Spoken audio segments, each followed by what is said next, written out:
Takopi Original Sim é basicamente a história desse bichinho que parece um polvo, que veio do Planeta Feliz, que chama Planeta Feliz. Ele veio pra Terra e aí ele acaba encontrando a Shizuka, que é uma menina muito triste, muito chorosa. A menina mais triste desse planeta. E o objetivo dele é trazer a felicidade para a Shizuka. Só que ele é um homem muito, muito simples. Ele é basicamente o Doraemon, assim. E vamos deixar o menos spoiler possível dizendo que os problemas dela são tudo menos simples. Uhum. E aí é uma história de 2 volumes de como, às vezes, a boa vontade é o que faz o inferno encher. E esse é o mangá que lançou o Taizan Go para o estrelato. Ele virou gigantesco depois desse mangá. Foi parar na Jump. Ele saiu da Jump Plus pra Jump, porque os caras olharam e falaram, pô, deu certo uma vez, então vamos fazer com todos os dodóis que a gente tem na Jump Plus. É muito engraçado porque é meio que literalmente isso, né? O Fujimoto ele abriu essa porteira de tipo, você tem os caras que eles publicam na Plus, e o Aham. tipo de mangá que eles fazem é um tipo de mangá que só cabe na Plus, ou em outra revista, né? Do Seinen. E eles pegam e deixam os caras soltos na Jump. Sim. E vemos que não tá dando certo, né? Porque tanto o nosso querido Yuji Kaku falhou, quanto agora o Taizan Go está em rumo ao cancelamento, infelizmente. Mas esse mangá aqui de 2 volumes que saiu num box, que eu acho um box muito vagabundo, assim, é um papelãozinho muito safado. Mas, porra, é um mangá difícil de falar, assim. Uhum, Eu sei que o Matheus já comentou, e eu também não quero dar spoiler, porque ainda mais porque tem 2 volumes. uhum. E não é um mangá muito falado. Mas ele é uma locomotiva de desgraça que não para de acontecer. E toda vez que você pensa, tá, agora a gente chegou no fundo do poço, ele vai cavar a florestinha e desenterrar a desgraça, que é impressionante, assim. Ao ponto em que se tem um problema que eu tenho com esse mangá, é um problema, não é? É que eu acho que o final dele é um final que ao mesmo tempo que ele é positivo demais, se ele fosse mais negativo, eu acho que ia ficar demais, assim. É, eu sinto que se ele terminasse de uma maneira negativa, ele ia ser cínico demais, assim. Eu acho que sim, mas é que é um sentimento estranho, porque no final das contas, a resposta é meio simplória. Então, mas isso é até uma coisa que eu comentei quando eu falei, né? Que eu acho que quando a gente lê um tipo de mangá igual o Takopi, a gente espera que ele seja uma tese pra algo ou que ele traga alguma resposta ou algum questionamento pra questão central dele. O Takopi ele não traz exatamente isso, o que ele faz é resolver dentro daquele núcleo dele ali. A Sim, sim, sim. história dele em si, eu acho que ele fecha bem. É que eu acho que pra história, pra situação que tava a dupla ali, a resposta acaba sendo meio simples. Ainda mais porque, enfim, é difícil falar sem entregar. Mas uns 2 capítulos, 3 capítulos antes, ele dá um segundo twist, assim, de o que o Takopi tá fazendo ali, por que o Takopi chega sem lembrar muito bem por que ele tá na Terra. Uhum. Que eu acho que complica ainda mais a situação pra ele imediatamente depois finalizar a história. É, talvez. Talvez. Eu acho que falta um pouco mais ali dele explorar o segundo momento que ele apresenta bem no finalzinho, assim. Mas. Ele é um mangá muito difícil de ler, porque se tem uma coisa que o Taizan é bom, é em expressão. Ele não tem nenhum objetivo de fazer uma expressão naturalista, assim. Então ele é bem dramático, bem exagerado, mas carrega demais o sentimento dos personagens. E ele adora fazer uma criança de 8 anos sofrer. Uhum. Tem uma coisa que esse homem adora é fazer a criança sofrer. É. Então, assim, por mais que a narrativa dele seja bem fácil, ele tem pouquíssimo quadro, ele é muito econômico em texto, ainda é um mangá difícil de ler, assim. Ele é um mangá absurdo de intenso, assim. Né? Que fique bem claro aqui que são 2 volumes, Sim.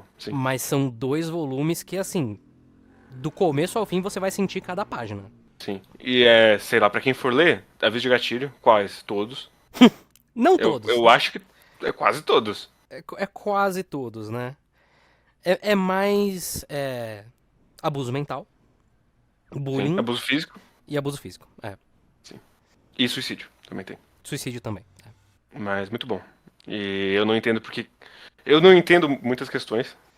Talvez não caibam ser levantadas aqui, mas a primeira delas é como assim essa é qualquer história de bullying que você já viu na vida? Como alguém chega a essa conclusão? Primeiro, como alguém chega a essa conclusão depois de ler um capítulo? Uhum. Mas é uma opinião. Esse mangá, ele me lembra um pouco aquele outro mangá bem ruim, que também é do Alien que chega. É um mangá de tipo 3 capítulos, eu esqueci o nome agora. Ah, o Ponko. Não sei o que, não sei o que. Ponko of the Stars, alguma coisa assim. Acho que é isso. Esse outro mangá era bem ruim. Ponko of the Stars and Reiko of the Tofu Shop. Isso. Esse era bem ruim. Esse era bem, Isso bem é ruim. horrível, é terrível. Mas é isso aí. Recomendo pra todos? Não. Mas fique avisado se você for ler. Muito bom. Eu gosto bastante também, né? E eu não li tanto do Ichinose Family. Até onde eu li eu gostei. Mas o Taizan não é um autor fácil de forma alguma, né? Então. E nem é o autor mais difícil que a gente vai falar hoje, inclusive, mas enfim. E esse talvez nem seja o mangá mais pesado que a gente vai falar hoje, mas enfim. Não, não é. Não é É, o mangá mais pesado que eu vou falar hoje, pelo menos. então, que eu tô pensando justamente no que você vai falar, mas enfim. É isso de. É isso aí. Então Já falamos vamos uma lá. vez, então vou mandar. Takopi recomendado por nós dois. Esse nós dois lemos. Recomendado por nós dois, caso você tenha o estômago. Eu vou falar de um mangá pesado também. E também um mangá curto. É um mangá que eu honestamente não faço ideia de como ele apareceu no meu Tachiomi. Ele tava salvo lá, eu vi 3 voluminhos, a capa era bonita e falei, vamos ler. Ele chama Kyoshitsu Jibaku Club. Suicide Bombing Classroom Club. Qual que é a história dele?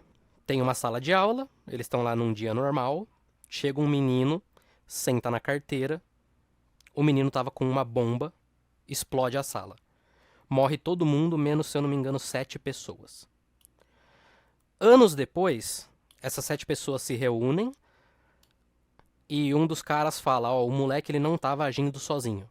O moleque ele foi levado a explodir a sala de aula. Em paralelo, em uma outra escola, tem uma menina que ela chega na sala de aula com uma bomba, um monte de bomba acoplada e fala, ninguém sai daqui, senão eu explodo todo mundo. Ele é um mangá que ele se passa, os 3 capítulos dele se passam em um dia, os 3 volumes se passam em um dia, e ele vai indo e voltando, né? Enquanto você tem um núcleo que tá meio que um jogo de confiança e traição deles tentando ver, tipo, um deles fez o moleque explodir, né? A sala de aula anos atrás. E essa outra menina que ela tá fazendo um jogo meio sádico com todas as pessoas que ou fizeram bullying direto com ela, ou, né, foram só muito coniventes com a situação toda. Ele tem uma estrutura que lembra um filme japonês, ou pelo menos uma série japonesa de suspense, né, um thriller.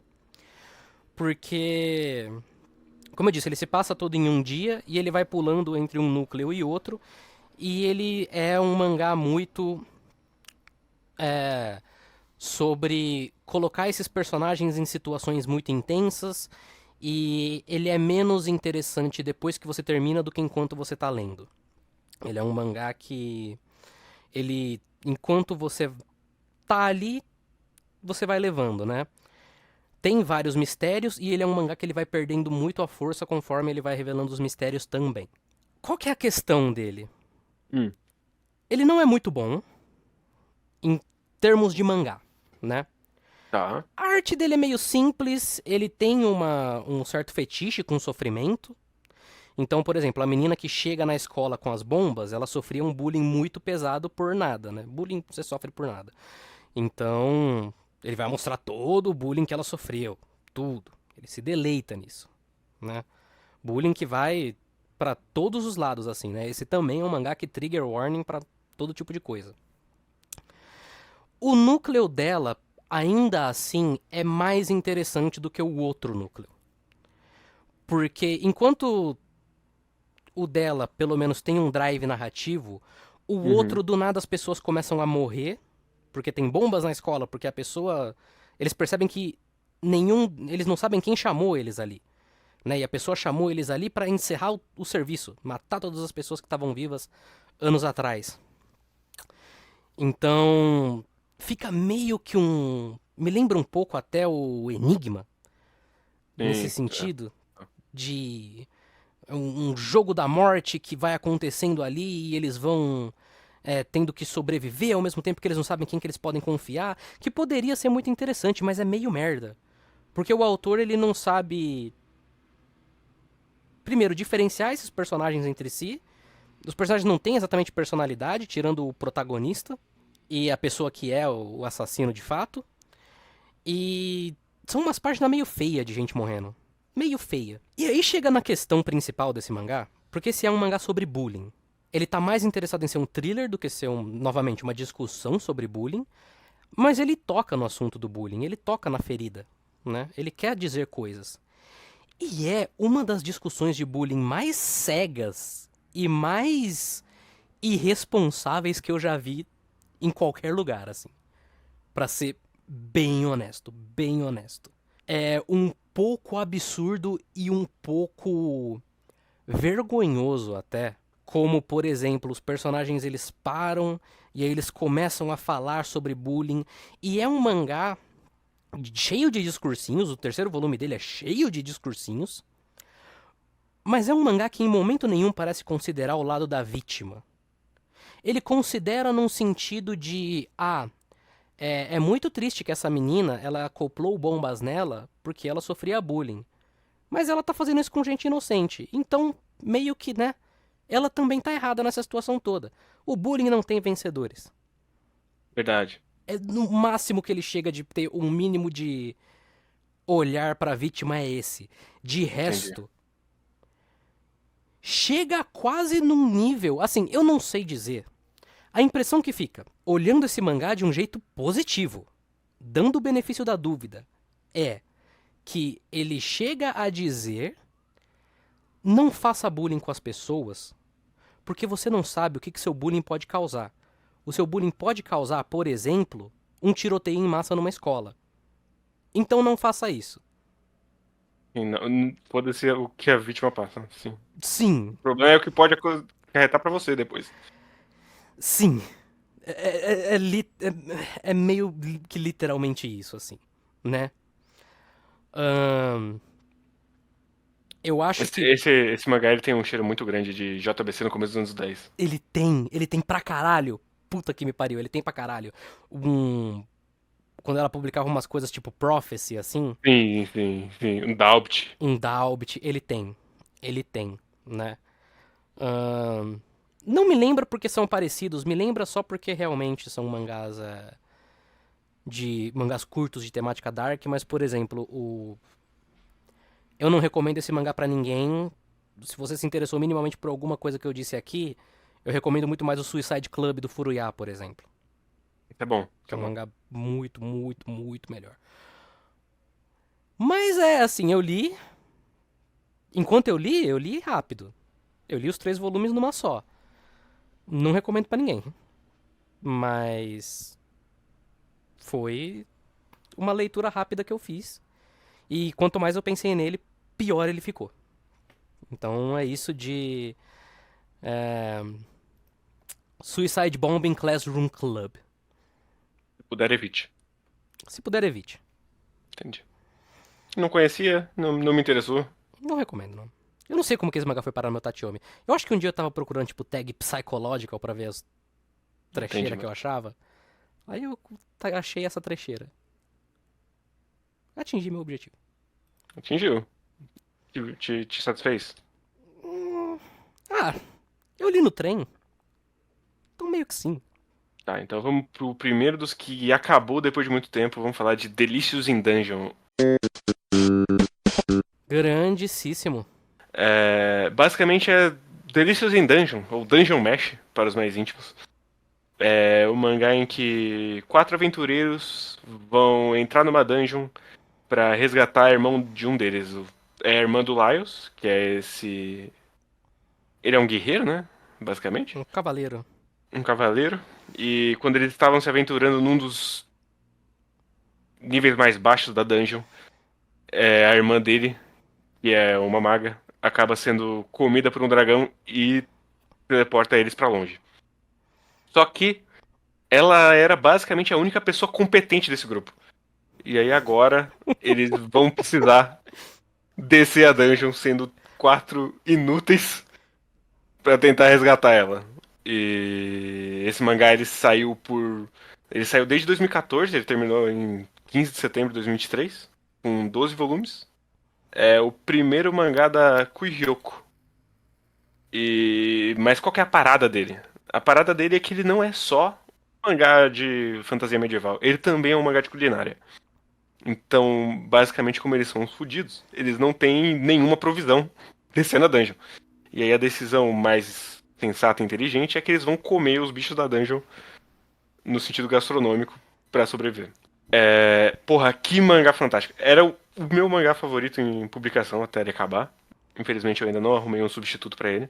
Porque isso é um. Infelizmente, o Japão ele decidiu que ele não vai fazer mais mangá de fantasia, ele vai fazer mangá de Sekai, que é tudo muito chato. Tá voltando agora. Tem esse, tem o Frieren. Tem, exato. Então, e acabou. Então esse era um dos poucos que era realmente de fantasia, e ele é uma fantasia bem Dungeons and Dragons, assim. Então vai ter os orcs, vai ter os halflings, vai ter os elfos, e os elfos eles duram pra sempre. Tem o dilema dos tempos de vida de cada raça serem diferentes. Ele também é cuidadoso nos mínimos detalhes de como funciona aquela dungeon, de como funciona cada ecossistema que eles vão visitar, por que que eles vão cozinhar, tem todas as receitas fictícias com os bichos. Ele é um mangá também muito leve, assim, porque como eles são um bando de inúteis, tem várias piadas com a incompetência deles. Uma pergunta, se for spoiler, não precisa responder. O mangá inteiro é eles descendo essa dungeon? O mangá inteiro eles descendo essa dungeon, assim. Caramba. É que depois vai acontecer outras coisas, mas sim. O resgate da irmã deles é todo o mangá. Da irmã do Lyles, né?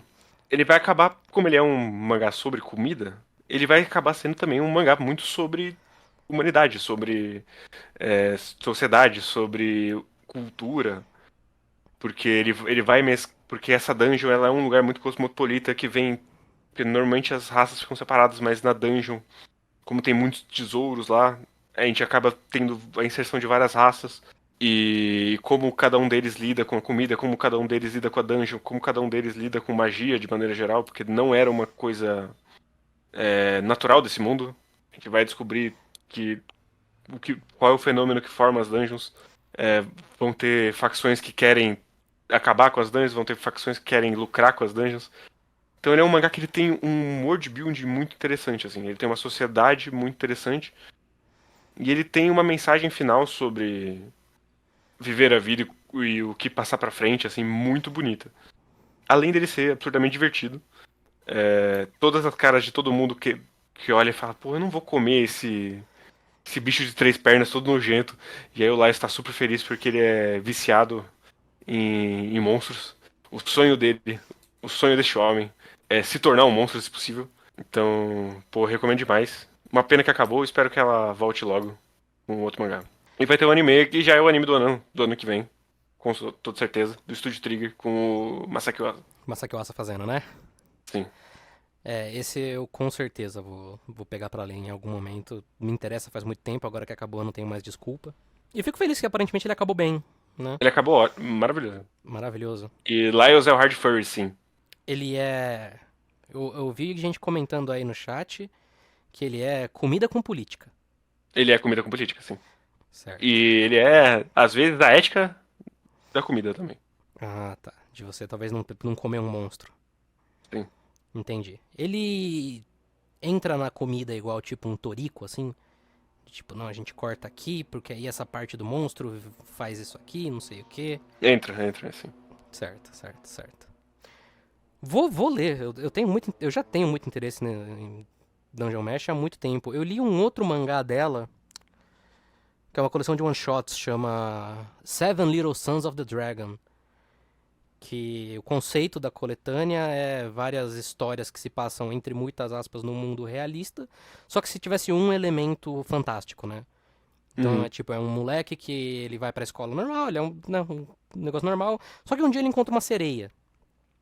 E as pessoas, tipo, você encontrou uma sereia, que louco, né? É uma coletânea bem boa, recomendo, inclusive, pra quem tá ouvindo, né? E pra quem já leu Dungeon Mesh e gosta, pra quem. Dungeon Mesh, resumindo, é um Toriko para quem não é velho. Certo. Então, lerei. Lerei com certeza. Então vamos lá pro meu segundo mangá, que é Shiori Experience. Tá. Shiori Experience ele é um mangá, ele sai na Big Gangan. Ele é escrito por dois caras, um deles chama Yuko Osada. Ele é um autor até meio veterano já, eu bati o olho nas coisas que ele fez. A única coisa que eu consegui reconhecer foi um Gaiden do Hao do Hokuto no Ken. E o outro Realmente, cara um trabalho já feito, né? E o outro cara é o Kazuya Mashida, que ele só tem 2 mangás no currículo. O Shiori é o segundo. O primeiro é um mangá que chama Karazo. Mas como assim os dois caras estão marcados como Story and Art? Então, eu não sei. Eu acho que um deles deve ser consultor. Eu não sei. Mas os dois estão marcados como Story and Art. Eu não sei como funciona. O que é esse mangá? Tem essa personagem, a Shiori. Ela é Uhum. uma professora de 27 anos. Ela é meio que uma pessoa invisível. Ninguém dá meia foda pra ela na escola ou em casa.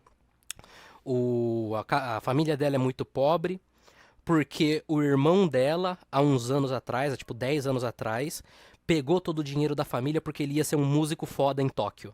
E ele nunca mais voltou.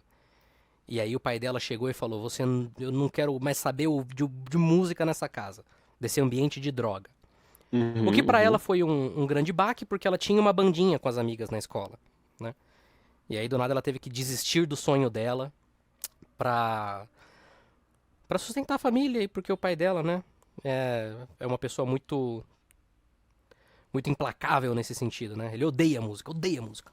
Um certo dia ela tá de saco cheio, acho que é o aniversário dela. Ela tá de muito saco cheio, tá voltando pra casa e aí ela tá passando numa rua, cai um trovão, ela vê o fantasma do Jimi Hendrix. Tá. E aí ela desmaia. Ela acorda em Uhum. casa, atrasada pra um recital que vai ter na escola dela. Ela chega na escola atrasada, tá lá a bandinha fazendo coisas de bandinha. Do nada, o fantasma do Jimi Hendrix pluga um cabo de guitarra na nuca dela, possui ela, sobe no palco e manda o solinho de guitarra mais intenso que você já viu, que todo mundo ali viu na vida. Então é uma história dessa personagem invisível que tem o amor pela música que ela não pode concretizar, lidando com o fantasma do Jimi Hendrix e tentando tocar esse sonho dela pra frente. Matheus, Diga. você leu o Yu-Gi-Oh! Das bandas indie? Eu li o Hikaru no Go das bandas indie. Entendi. Na verdade, não. Por quê? Esse mangá, ele é um queridinho da minha timeline, pelo menos. Eu vejo muito a capa dele, pelo menos. Tem bastante gente, né? O Bruno tá no chat, ele gosta. Vi bastante gente falando bem dele. E é um mangá que, assim, eu gosto muito de música, eu gosto muito de histórias de música. O Beck é um dos meus animes favoritos. Eu sou um músico frustrado. Sempre quis ter uma banda, nunca consegui. Mas eu achei esse mangá meio qualquer coisa. Meio mais ou menos. Pra ser bem sincero. Bem sincero. Eu li, acho que 25 capítulos dele por aí. Ele é um mangá mensal, né? Então foi uns 4, 5 volumes. E assim, a premissa dele de fato é muito chamativa, é muito forte e é muito interessante. Né? Por mais absurda que seja, é uma premissa interessante. A questão é que o foco dele em música é muito pouco. Ele foca bem mais na professora, meio que tentando juntar ali a bandinha com os alunos, criando clube de música e tudo mais. Mas eu não acho que esse mangá é muito bom em personagem. E pra um mangá desses funcionar, ele tinha que ser bom em personagem. Uhum. Então, os personagens eles são todos meio que arquétipos, sem muito sal. A Shiori é uma personagem divertida, né? Mas o resto, assim, dos alunos são todos meio qualquer coisa. Ele não consegue entregar muito bem momentos de música, né? Alguns ele consegue, outros ele é meio estéril, ele é meio parado, ele é meio travadão demais. Falta um PPP na vida. Faltou, eu não digo nem faltou um PPP, faltou mais uma intensidade um pouco maior. Porque eles estão tocando um rock and roll, sabe? Uhum. Então, eu acho que faltou uma intensidade ou talvez até, não sei, uma veia um pouco mais experimental, não sei, não sei. Eu não acho que ele precisava ser experimental, mas como um PPP é nas cenas de música dele, uma coisa bem mais simbólica, né, bem mais metafísica do que o que tá acontecendo. Mas ele só não entrega. Eu não acho que ele consegue entregar muito bem, mesmo até, né, eu não quero comparar. Mas a fluidez, por exemplo, de um Beck, quando ele tem as sequências musicais de um Beck, esse mangá não tem. E eu acho um grande, grande, grande desperdício que o Jimi Hendrix ele é só um acessório nessa história. Ele é mais uma inconveniência do que qualquer outra coisa, um estopim e uma inconveniência. Porque eu digo que ele é o Hikaru no Go, porque ele tem aquela coisa que o Sai também tinha, de tipo, ele quer tocar guitarra o tempo todo. Ele vê uma Uhum. guitarra, ele fica maluco, né? E aí ela precisa começar a ir, tipo, num bar, assim, que tem banda ao vivo pra ela ficar tocando. Ela se disfarça e aí fica tocando lá, né? Mas fora isso, ele não é um personagem, sabe? A presença dele ali não é muito relevante no final das contas. É... E tem uma coisa que eu acho meio inexplicável, porque, tipo, esse negócio do Jimi Hendrix, ele é introduzido meio que como uma profecia, assim, né? De, se você for nessa rua, não sei o que, você vai ver o fantasma do Jimi Hendrix. E a menina de fato vê, né? Só que você meio que toma como piada, sabe? Tipo, Uhum. caralho, de fato era real. Isso depois de um tempo vira lore. E tem, por Entendi. exemplo, um fantasma do Kurt Cobain. Tem um cara que tem o fantasma do Kurt Cobain. Meio de mau gosto. Meio de. O que você acha que é o fantasma do Kurt Cobain? Eu prefiro não comentar. Ele fica triste num canto assim o tempo todo. Eu pensei em outra coisa, mas tudo bem, vou Não, ficar nessa. não é tão de mau gosto assim. Mas ainda é um pouco de mau gosto. Vamos lá, né? Porque ele tem essa, né? Essa questão também de tipo, os músicos, né? Os grandes gênios que nos deixaram muito cedo, você Sim. consegue passar pra frente, né? Porque a Então, na Shiori, verdade, ele é o Shaman King ele é do meio que o rock. Shaman King do rock, né? A personagem, inclusive, ela tem 27 anos. A história começa com ela fazendo 27 anos, né? Ah, puta, velho. Então eu imagino que deva ter, sei lá, eu não li tudo, mas deva ter um fantasma do Jim Morrison, um fantasma da Janis Joplin também. Não é Battle Shonen, ele não é Battle Shonen, ele é um Slice of Life. Mas é isso, assim, é uma. Eu fiquei bastante decepcionado, eu confesso. É um mangá que, Uhum. pra mim, eu sempre achei a arte dele muito simpática, as capas muito simpáticas, a premissa me interessava muito. Não tem muito mangá de música, tanto quanto eu gostaria, pelo menos. Então, eu falei, pô, esse aqui vai. Esse agora vai, sabe? E não foi. Não foi. Eu devo continuar lendo, porque, de novo, não tem muito mangá de música e eu gosto, e ele não chega a ser ruim, eu só acho ele mediano e uma oportunidade meio perdida. Uhum. Mas, não sei, às vezes ele melhora. Mas a minha impressão desses primeiros 4 ou 5 volumes é de um mangá bastante, bastante mediano, assim. É, eu tinha ele na minha lista, mas vou dizer que não me animou não muito pra ler. Infelizmente. Mas é isso? É isso de Shiori Experience. Tá, então vamos pagar o pedaginho do mês? Opa, não podia faltar. Não, não podia. Tá acabando, pô, tá acabando. Já publicaram tudo, né? É, exatamente. Mas o meu Jorgito do mês foi o Encanamento que Geme, publicado agora eu já não sei se foi agosto, setembro, pela Pokénankin aqui, que é uma outra coletânea de Jujutsu, seguindo o planejamento mensal deles, de lançar uma coletânea por mês. Esse é a coletânea com os contos mais longos dele. Então são todos contos de 50, 60 páginas, assim. O que faz dessa, inclusive, a melhor coletânea de contos aleatórios dele. Porque você consegue separar o Junjito em as coletâneas que tem, tipo, uma história só, as coletâneas que tem o mesmo conceito, como é a sala de aula que derreteu, por exemplo. E as coletâneas que tem de tudo, como é Smashed, como é o Yami no Koi. E dentre essas, esse aqui é a melhor coletânea, porque como eles são os contos longos, eles são histórias que o Junjito tem espaço pra desenvolver o conceito até o final, assim. Porque um problema que às vezes eu tenho com o Junjito é que ele tem muito mais ideias do que ele tem espaço Total. pra desenvolver, assim. Total. Ou às vezes ele Então, só lança sem desenvolver a ideia, né? É tipo, é sim, um conceito muito forte de, sei lá, talvez uma página que ele pensou, ou um design, um monstro que ele pensou. E aí ele vai fazer um capítulo inteiro em torno daquilo que dá pra você ver que não cozinhou o suficiente, sabe? sim. E aí, essa coletânea aqui, ele tem muito mais contos que parecem um conto bem pensado mesmo. Inclusive, eu não chequei pra ver se ela é uma coletânea de capítulos de anos diferentes do trabalho dele. Eu imagino que sim. Deixa eu até olhar aqui. Vai de 93 a 94. Então, realmente não são contos que ele fez seguidinho, assim. O que ajuda bastante. Então, e ele é um volume que ele vai crescendo. Os últimos dois contos não são tão bons, mas fora isso ele vai crescendo. Então, o primeiro conto é um conto de um moleque paranormal que vai parar numa escola.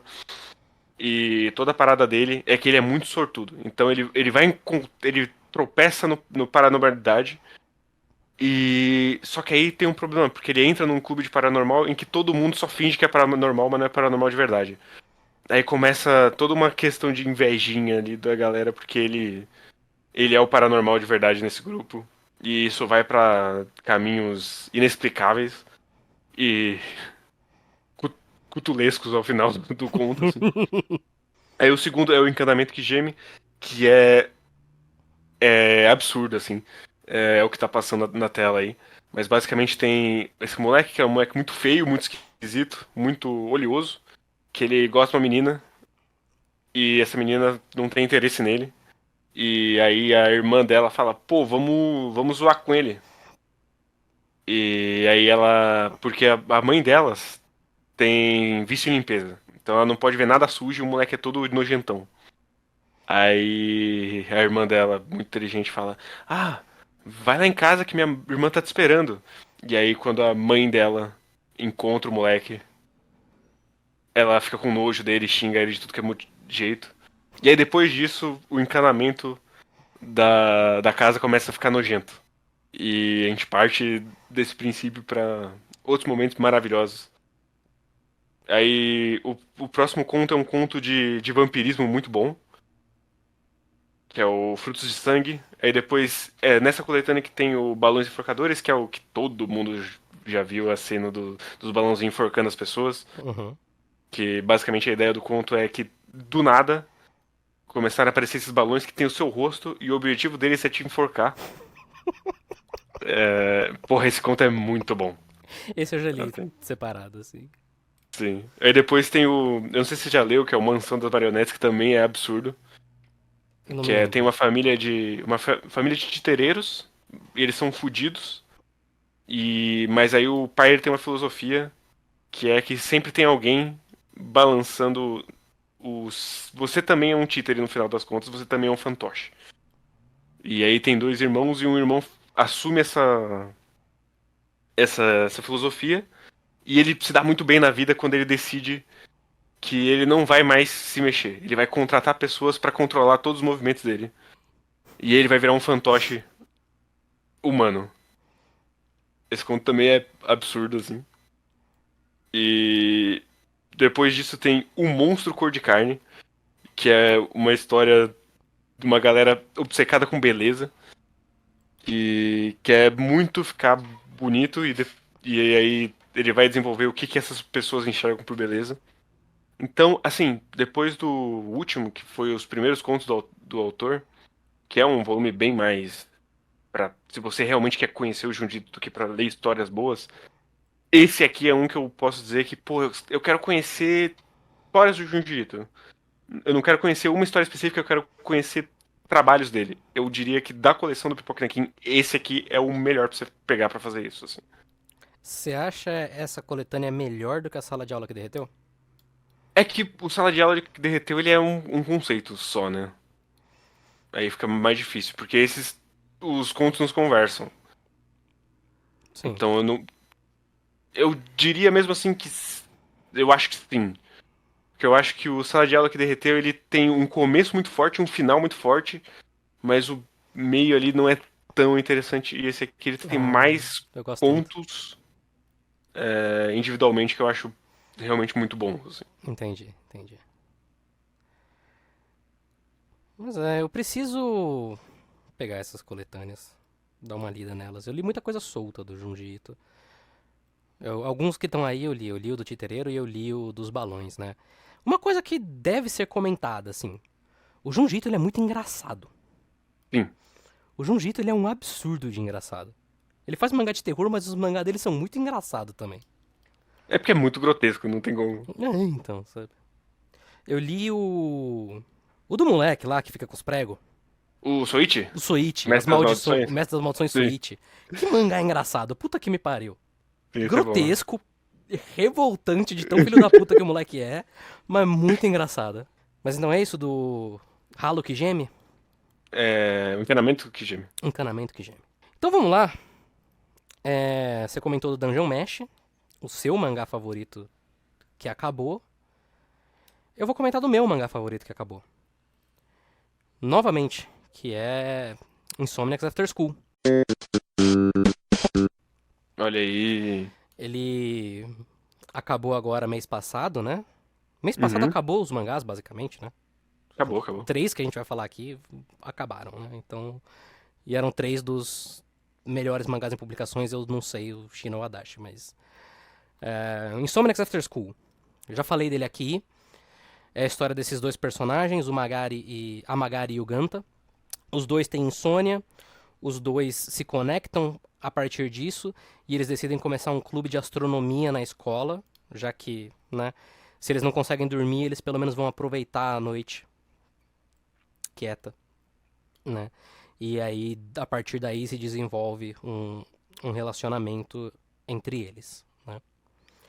É um mangá que eu comecei ele há uns 2 anos e lia ele quando saía, né? Ele por um bom tempo saiu só quando saíam os volumes oficiais, porque a autora fazia bastante correções, né? A autora só dando dados técnicos, a autora é a Makoto Ojiro, que ela tem um mangá muito famoso que chama Fujiyama-san, que é de uma menina alta que joga vôlei e um moleque baixinho e eles namoram. E ele saía na Big Comic Spirits.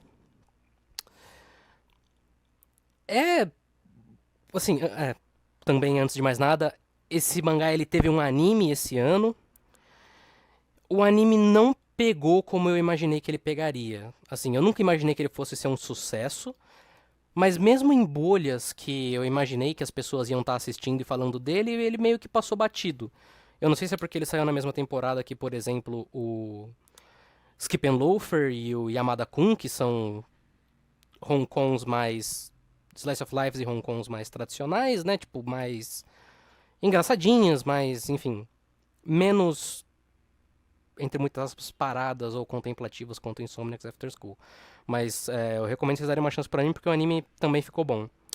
Mas o mangá, pra mim, era o meu mangá favorito em publicação, porque é um slice of life de uma autora que, com tanto tempo de experiência fazendo slice of life, fazendo mangás nesse mesmo estilo, dá pra você perceber que ela tá com um domínio completo, assim, do que ela tá fazendo, Uhum. sabe? A quadrinização dela é tão única pra um slice of life, ela consegue criar momentos que, assim, do nada, tipo, não do nada no sentido de repentino, mas o nada. Nada está acontecendo de grande relevância, mas são momentos muito impactantes pela maneira como ela apresenta. Porque o Slice of Life ele tem uma questão muito romantizada, que eu acho que ela acerta na testa aqui, assim. Que, como você tá vendo um pedaço da vida dessas pessoas, né? O natural e o mundano ali do nada acaba se tornando uma coisa muito mágica. Sim. E a sensação de que você tá naquele mundo com aqueles personagens vai depender muito de como o autor consegue usar o detalhe, de como o autor consegue trazer o sentimento tátil para a história. E ela, de verdade, assim, consegue de um jeito que eu acho único. Único. Para além disso, é uma narrativa muito naturalista que só funciona porque ela é tão boa em escrever personagem e ela é tão boa em escrever situações, sabe?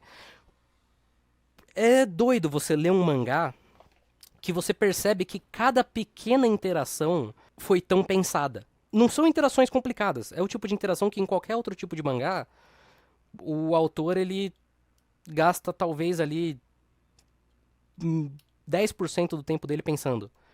Mas aqui cada pequena interação diz muito sobre cada personagem. Cada pequena interação comunica tanto sobre como aquele personagem é. São personagens muito consistentes, sabe? Não tem um momento em que você olha e fala, não, este personagem aqui, ele não agiria dessa forma, desse jeito, não entendi por que ele tá fazendo isso.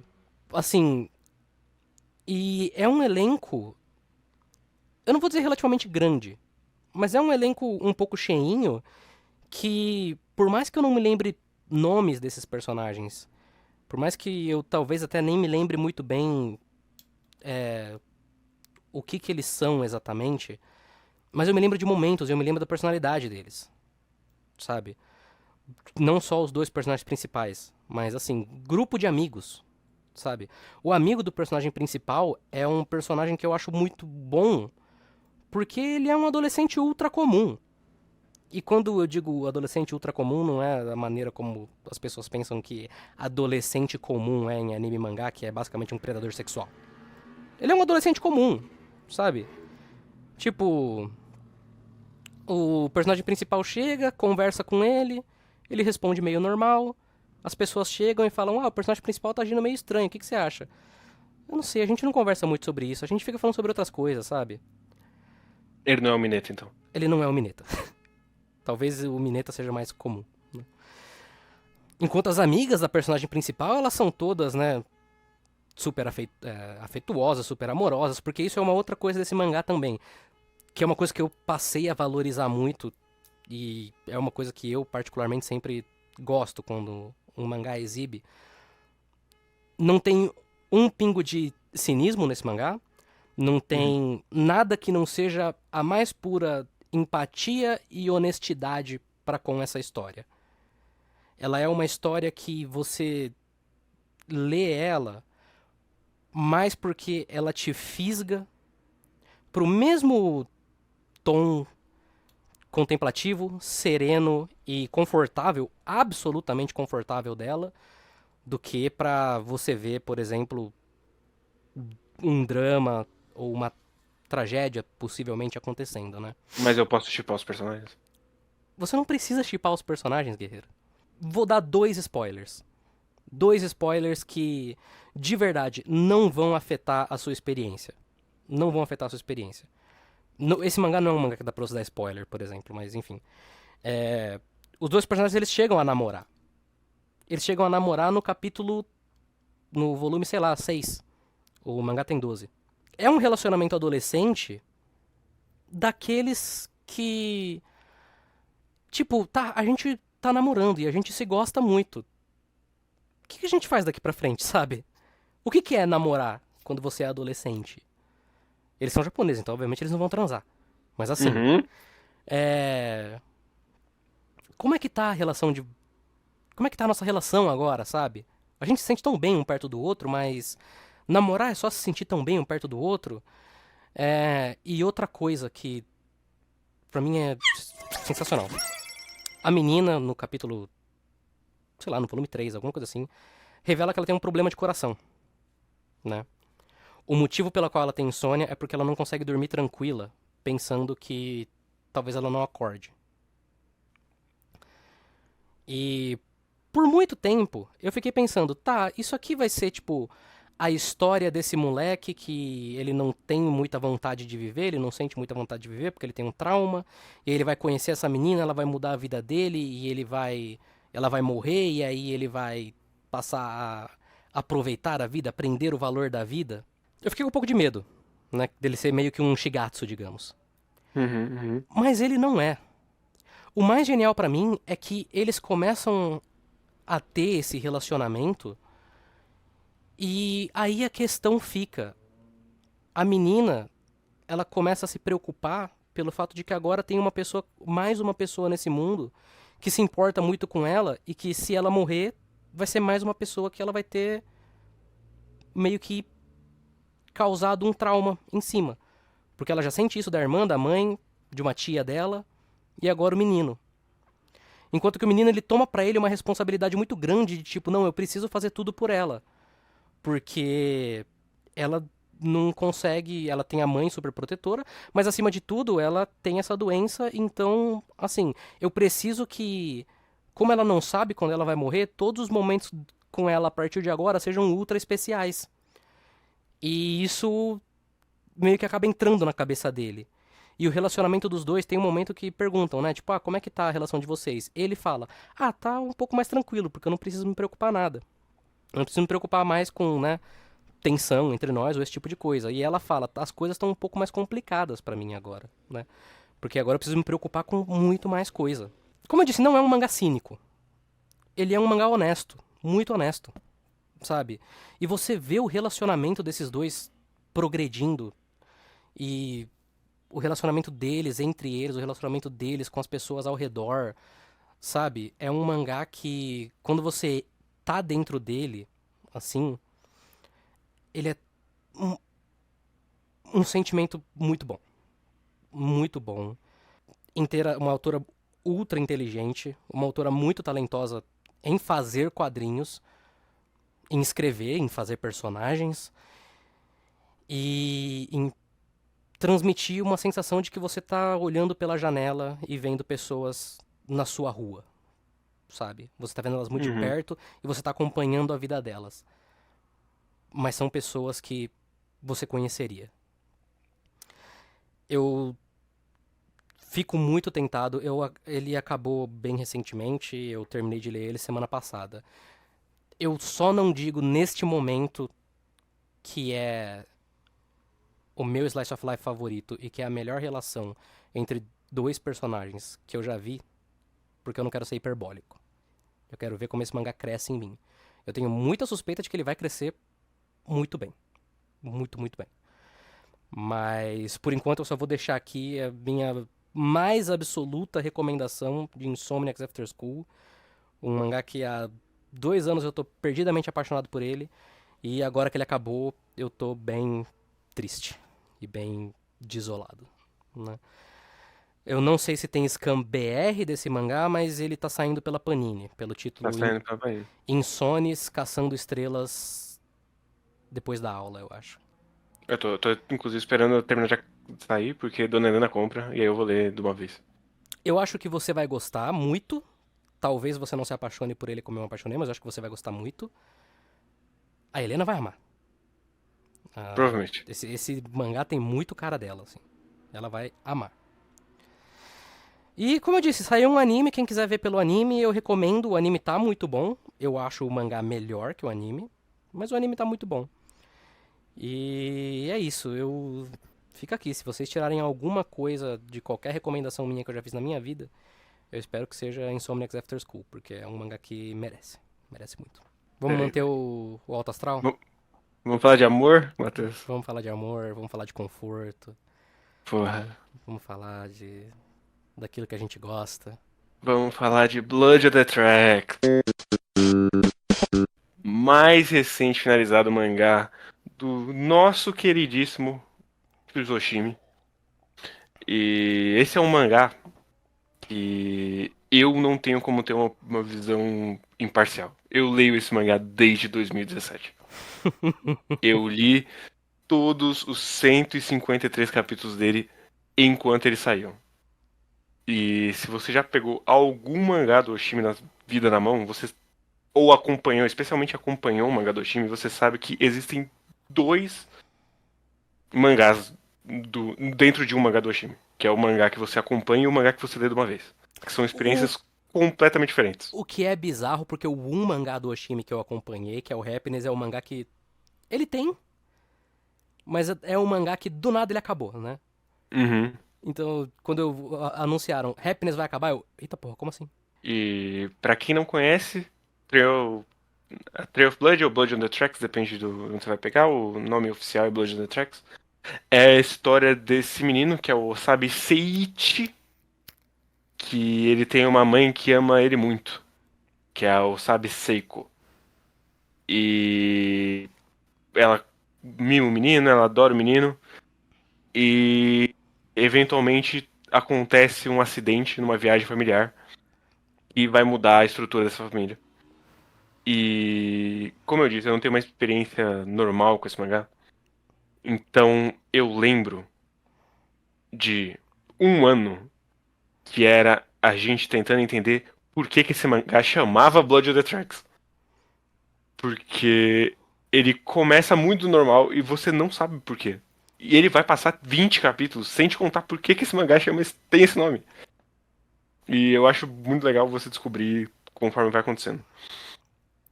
E qual que é a parada desse mangá? Esse mangá ele vai abordar basicamente, especialmente a relação de- desses dois, tanto do da Seiko quanto do Seiichi, e como quem ela é vai moldar quem ele é, a relação, o jeito que ela trata ele vai moldar toda a personalidade, toda a vida desse moleque, porque ele é um mangá sobre abuso parental, basicamente. O grande tema da obra do Oshimi é trauma, né? Sim. Esse especificamente trauma proveniente de abuso parental. E eu passei por todos os estágios com esse mangá, porque ele é um mangá muito visceral, assim. Então, ele é um mangá que você lê o capítulo e você fica, não acredito. E aí você lê o outro capítulo e fala, não, esse mangá é horrível. Aí você lê o próximo, não, esse mangá é excelente. Então, esse mangá ele já foi o meu favorito do Oshimi. Esse mangá já foi o mangá que eu odiei com todas as minhas forças. E hoje em dia, sinceramente, eu não sei dizer, mas talvez seja. Ele é o trabalho mais desafiador da carreira do Oshimi, assim, pro leitor. Porque ele é um mangá que ele vai pegar todos os personagens dele, ele vai condenar todos os personagens dele, depois ele vai absolver todos os personagens dele. E aí ele vai terminar a história dos personagens dele e vai colocar pro leitor.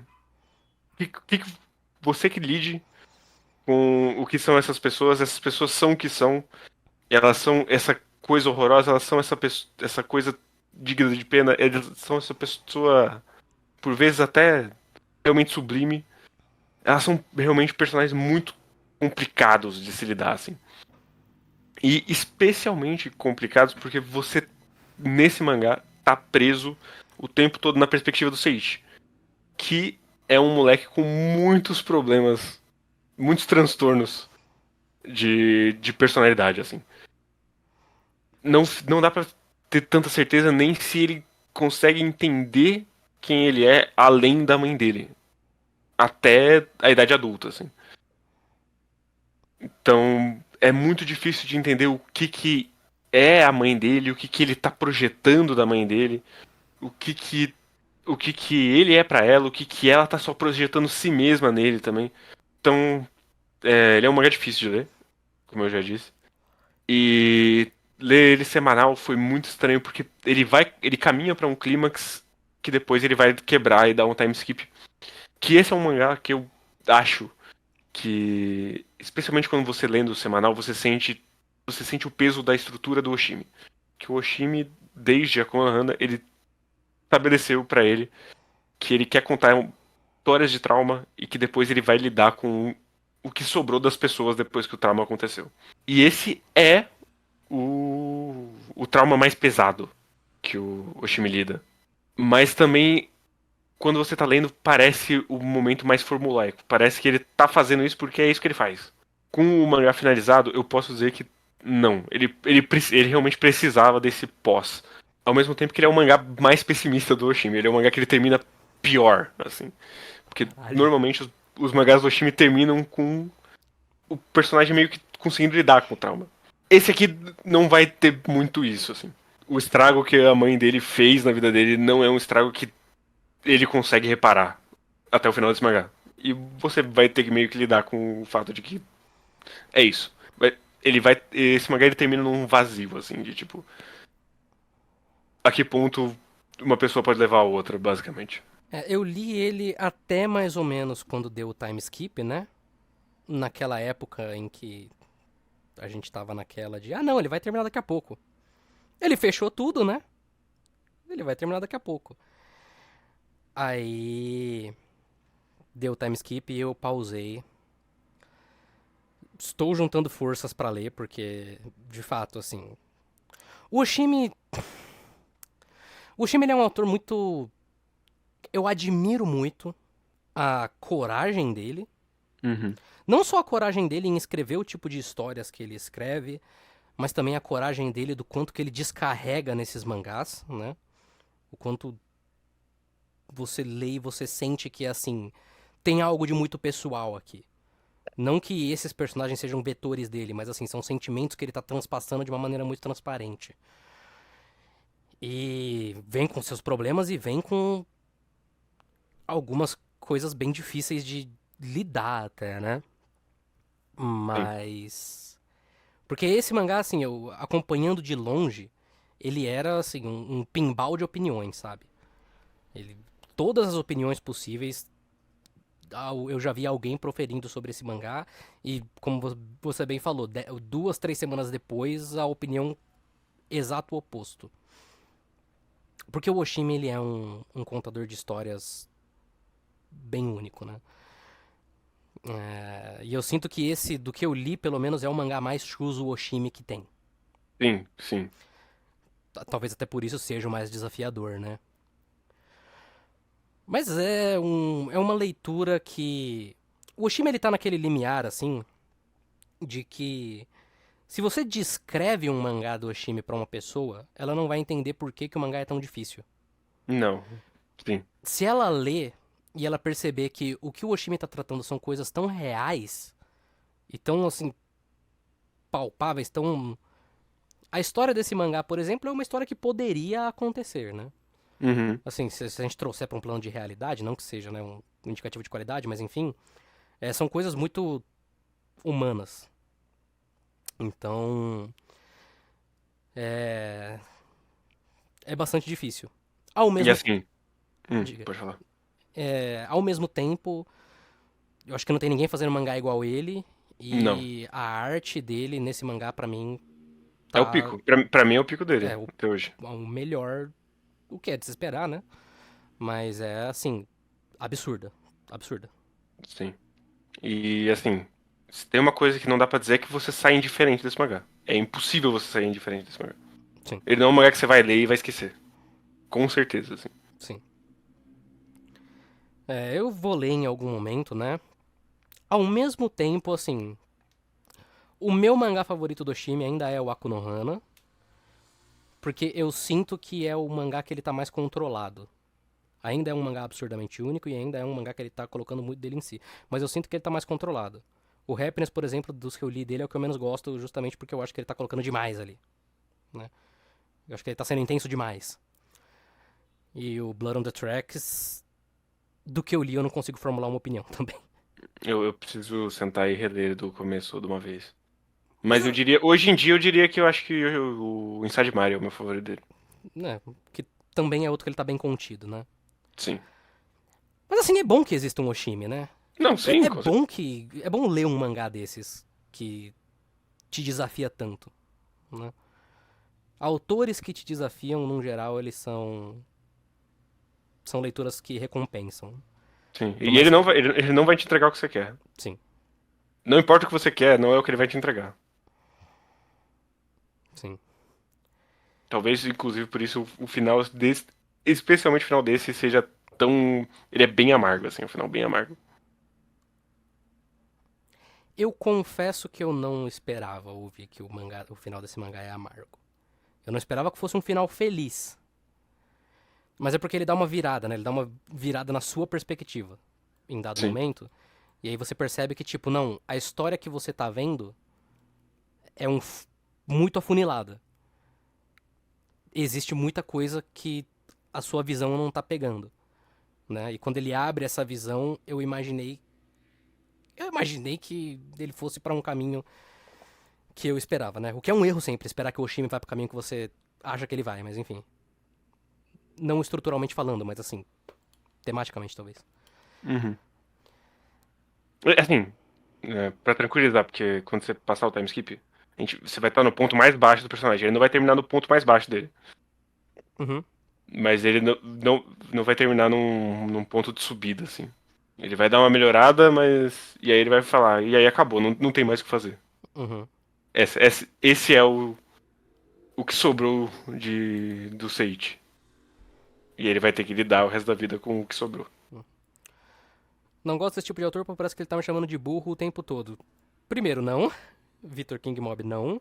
E segundo, o Oshima ele não é desafiador no sentido que a narrativa dele é difícil de compreender. O Oshima ele é desafiador no sentido de que ele tá te questionando o tempo todo. E ele tá fazendo você questionar o que você tá vendo o tempo todo. A impressão que você tem da história que você tá vendo o tempo todo. E dos personagens, principalmente. Né? Ele é desafiador nesse sentido. E até de você tentar entender um pouco o que ele quer com essas histórias, né? Mas Uhum. enfim. É isso de leituras. É isso, é isso.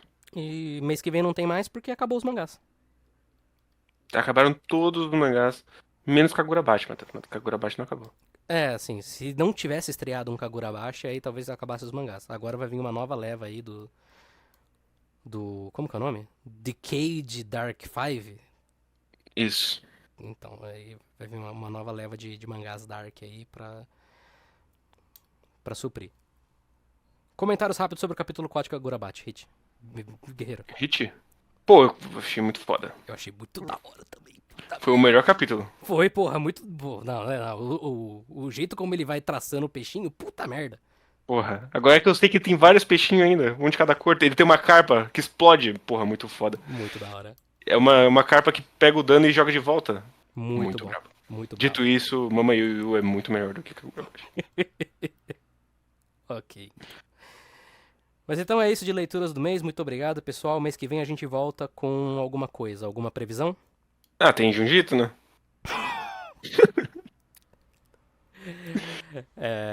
Eu Eu. comprei o novo Daniel Pop do Shintaro Kago. Vai ter aqui também. Opa.